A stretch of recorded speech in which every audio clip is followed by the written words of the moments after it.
குரு பலனருளும் தலங்கள். ஐயப்பாக்கம். சென்னை ஐயப்பாக்கம் வடகுரு ஸ்தலம் என்றே அழைக்கப்படுகிறது. இதற்கு முக்கிய காரணம் அங்கே அருள்பாலிக்கும் தட்சிணாமூர்த்தி தான். அப்படி என்ன விசேஷம் என்கிறீர்களா? பிரம்மாண்டம்தான். 16 அடி உயரமூர்த்தி இவர். குரு பகவானின் இயல்புப்படியே இவர் கல்வி செல்வம் வழங்குவதில் தன்னிகரற்றவர் என்பது பக்தர்களின் அனுபவம்.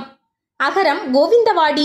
காஞ்சிபுரம் அரக்கோணம் பேருந்து வழியில் அம்மவார் பாளையம் நிறுத்தத்தில் இறங்கி அகரம் கோவிந்தவாடி கோயிலுக்கு செல்லலாம். இத்தலத்திலும் தட்சிணாமூர்த்தியை குருவாக அருளாட்சி புரிகிறார்.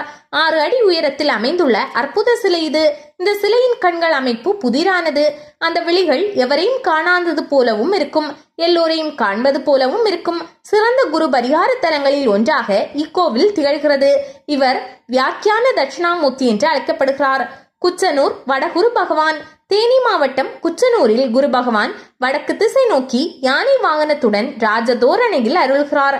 இந்த ராஜயோக தட்சிணாமூர்த்தி சின் முத்திரையோடு காட்சியளிக்கிறார். சாந்தம் பொங்கும் திருமுகம் கொண்டவர் இவர். இவரை வழிபட்டால் பித்ரு தோஷங்களிலிருந்து நிவர்த்தி பெறலாம். பட்டமங்கலம். சிவகங்கை மாவட்டம் திருப்பத்தூருக்கு அருகில் உள்ளது பட்டமங்கலம். இக்கோவிலில் 2000 ஆண்டுகள் பழமையான ஆலமரம் உள்ளது. அருகில் உள்ள அட்டமாசக்தி தீர்த்தத்தில் நீராடி ஆலமரத்தை வலம் வந்து தட்சிணாமூர்த்தியை வணங்கினால் திருமண தடை, புத்திரபாக்கிய தடைகள் உடனடியாக நீங்குவதாக பக்தர்கள் நம்புகிறார்கள். சுருட்டப்பள்ளி.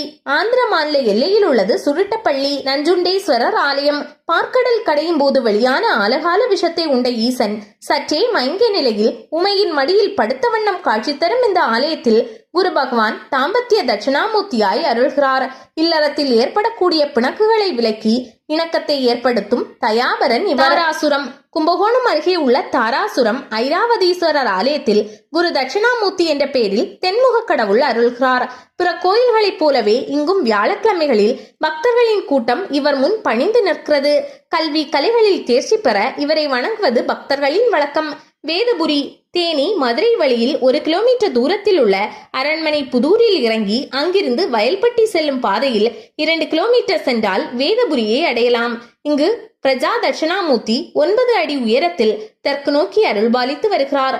பக்தர்களால் எழுதப்பட்ட கோடிக்கணக்கான மூல மந்திரங்களை பீடத்தில் அமைத்து முறைப்படி எழுப்பப்பட்ட ஆலயம் இது. பேருக்கு ஏற்றபடி இவருக்கு பக்தர்கள் எண்ணிக்கையும் அதிகம். தென்குடி திட்டை. தஞ்சாவூர் திருக்கருகாவூர் வழியில் தென்குடி திட்டை உள்ளது. தட்சிணாமூர்த்தி நின்ற நிலையில் ராஜகுருவாக அருள்பாலிக்கும் தலம் இது. சிவனுக்கும் அம்பாளுக்கும் இடையில் தனி சன்னதியில் கொலுவீற்றிருக்கிறார் இந்த தட்சிணாமூர்த்தி. அரணின் அருளும் அம்பிகை அருளும் ஒருங்கே இணைந்து அளிக்கும் ஈடில்லா மூர்த்தி இவர். திருவலிதாயம்.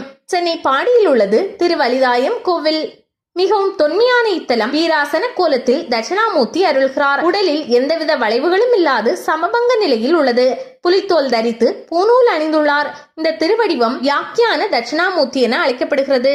ஓமாம் புலியூர். சிதம்பரத்திற்கு தெற்கே 3 கிலோமீட்டர் தொலைவில் உள்ளது.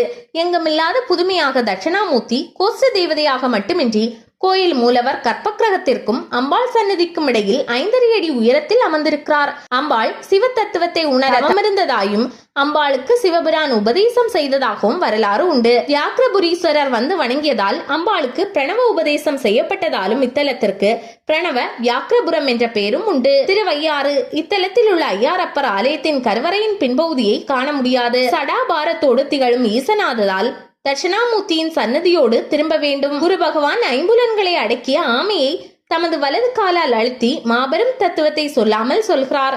திருமாலே இவரிடம் உபதேசம் பெற்றதால் ஹரிகுரு சிவயோக தட்சிணாமூர்த்தி என்று பெயர்.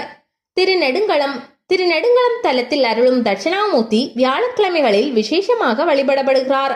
இவருக்கு கொண்டைக்கடலை மாலை சாற்றி வழிபட தடைகள் தவிடுபொடியாவதாக பக்தர் நம்புகின்றனர். திருப்புனவாசல். இடது கரத்தை நாகப்பாம்பு அணி செய்கிறது.